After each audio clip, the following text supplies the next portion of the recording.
Welcome back to Mjrwargasem Gaming. I am, of course, your host, Mjrwargasem.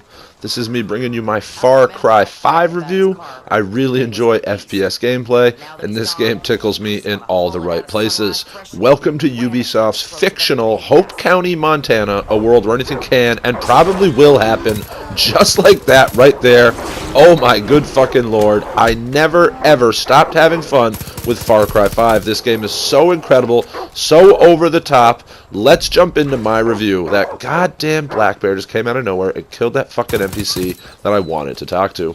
Let's start with my one and only real negative or flaw with the game, and that's kind of how Ubisoft approaches the main story.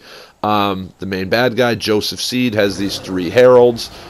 Two guys and a girl, and they have their each own region of the world. And as you play the game and go through these regions, as you do missions and blow stuff up and find collectibles, whether it's vinyl or bobbleheads or baseball cards, whether you rescue NPCs or just generally cause chaos like you're seeing me do right here, the meters will progressively fill up. And at fixed intervals on these meters, the leaders of these regions will send bad guys after you, and you'll get a notification about this on your screen saying you're being hunted or capture team incoming. But essentially what it means is you're going to be ambushed, you're going to be poisoned, you're going to be kidnapped, you're going to be hit over the head, and you're going to be pulled out of the world that you're having fun in for Ubisoft to whisk you away for a forced story mission. And I understand they had to do the story at a way that matches your pace. If you fly through the content and do all the missions, you'll be getting abducted a lot. If you take your time and go slow and just explore the world, then the story will be spaced out and it won't feel overbearing. But let's talk about this world a little bit. It's an incredibly fun and beautiful world. You can see me right here parachuting in. There is no real wrong way to approach any mission structure, whether it's go stealth, go loud, go over the top, come in with a plane, take a Jeep or a quad and blaze your own path off-road like you see me doing here. There's no wrong way to really do anything because it's one of the best open-world sandboxes I've ever played. And you can see right here, I'm just kicking back on a sunny day, taking a jet ski down the river, avoiding the chaos of the road, because after you play this game for 10 minutes, you're going to see the cultists own the roads between hunting parties and roadblocks and all other type of bullshit. So if you just take your time and explore the back world, it'll really be fun and really be exciting. And all the extra stuff that's there, from the hunting to the fishing to the racing, like the stunt race mini games to the collectibles, none of it feels forced or overbearing, and it all just feels natural and very rewarding as well. Let's talk about the rewards.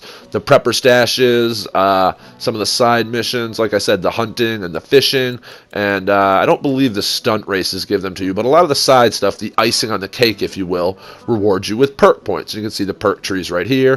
Pretty much all of them from the beginning, with the exception of one or two, are locked, but you can get anything you want. And these are your standard action RPG perks of hold more ammo, bigger backpack, hold your breath longer, get more money at shops, etc., etc.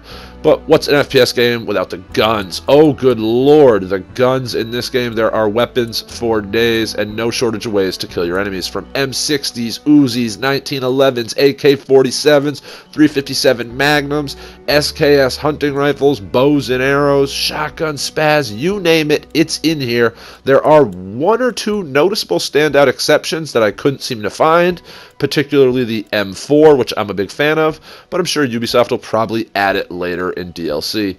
But from everything, from the weapons, the attachments, the guns, the rails, the scopes, there is plenty of ways to trick out your weapons, even crazy Call of Duty style paint jobs of bald eagles and American flags and flaming pink camos. You name it, it's in here to customize your weapon and really let you kill guys any way you want, because that's a big part of the fun, is engaging your bad guys.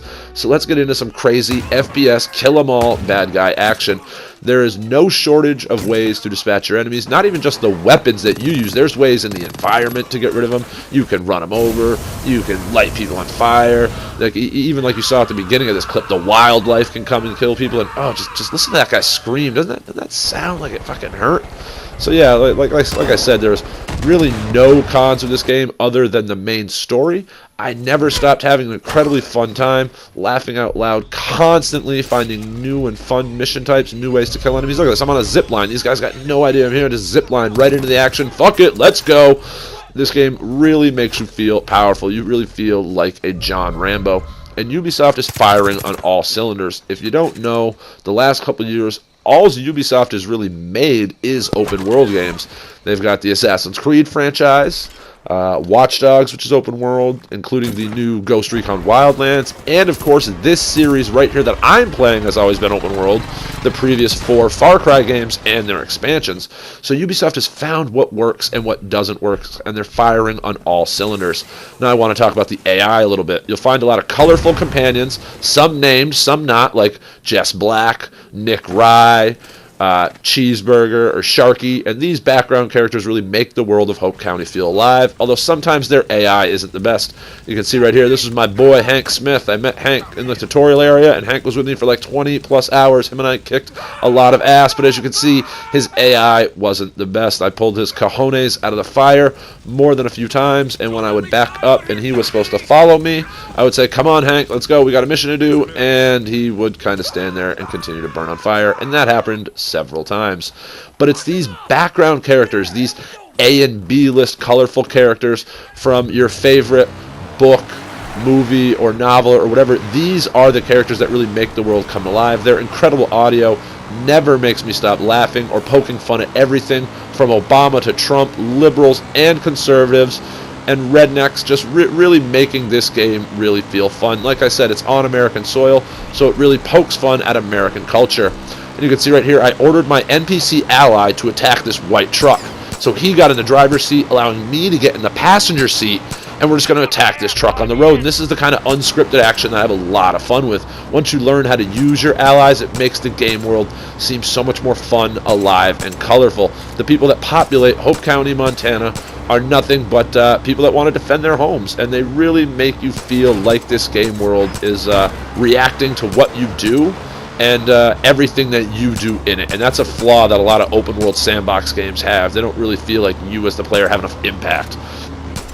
So yeah, to sum it up, Far Cry 5 is an incredibly fun game with immense depth. The replay is there with the Far Cry 5 arcade, the multiplayer, which I've just barely dipped my toe into. And as I drive by, I see, what was that red place? I'll have to go back and explore it, because there's never a stop of things to do or explore or places to go. And like I said, all of it feels very natural. None of it feels forced or overbearing. So for me personally, granted, my opinion is a little bit biased as I like FPS gameplay, but again, for me personally, from Mjrwargasem Gaming, Far Cry 5 is my first choice for potential Game of the Year contenders for 2018. This is quite a doubt one of the best open world games I've ever played, and I've played a lot of them throughout the years. So companies like Bethesda really need to sit up and take notice to what Ubisoft is doing here. But thanks for watching, thanks for hanging out. I hope you've enjoyed the gameplay, and I hope you go out and pick up Far Cry 5. It's a really great game. So as always, remember my motto, Mjrwargasem all over my enemies' faces.